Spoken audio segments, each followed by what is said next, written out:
Hello, YouTube. This is Al coming to you once again for Kindred Souls of Brooklyn. And just want to do a quick video about the Ron Darling controversies over the last week.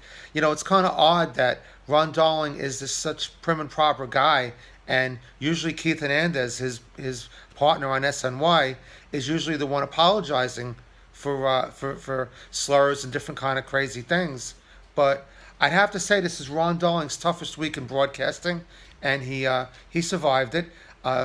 If you don't know what I'm talking about, basically during the broadcast the other night of the Yankee game against the Red Sox, when Matsuhiro Tanaka, the Yankees pitcher, got into some trouble, Ron Darling said, "chink in the armor" for Tanaka. Now, chink in the armor is an old term. It's about 500 years old, and it refers to a weakness. But a lot of folks called in, wrote in, got really mad, saying it was a racial slur, which was kind of weird because Ron Darling himself is actually part Chinese. So obviously there was no malicious intent intended. But it is kind of interesting because Ron Darling also the same week, so a couple of days after that happened, we had the whole situation with Severino, who was the ace for the Yankees as well. And Severino, even though the Yankees have denied this, was warming up late. And Ron Darling, being an ex-pitcher himself and a Mets legend, he noticed that Severino had warmed up very late, that he was only warming up maybe for like 8 minutes. And Darling was the first one to notice this. And he mentioned this on TBS. Now, of course, Severino came out against Darling and said he doesn't know what he's talking about. He doesn't know my routine, which obviously Darling doesn't. But the Yankees have turned around and, of course, denied this and said he was practicing underneath in the tunnel.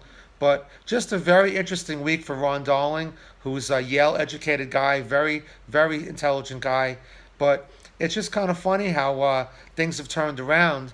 And but Ron Darling, he did apologize for his stance and what he said, what people perceived as the racial slur. But he didn't apologize, and he stood by his thoughts on Severino actually warming up very late.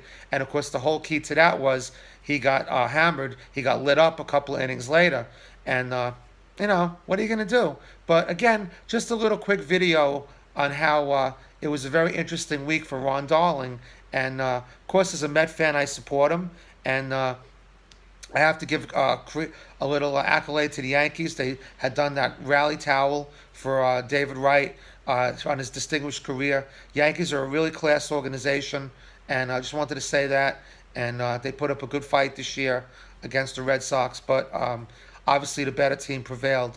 So, folks, have a great day. Kudos to Ron Darling for his honesty and for his humanity. But thank you very much for tuning in. Appreciate it. And hopefully 2019, let's go Mets. We'd love to see Ron Darling as the Mets GM. What are your thoughts? Give me a shout. Thanks for tuning in to Kindred Souls of Brooklyn. Subscribe and have a great day. Bye-bye now.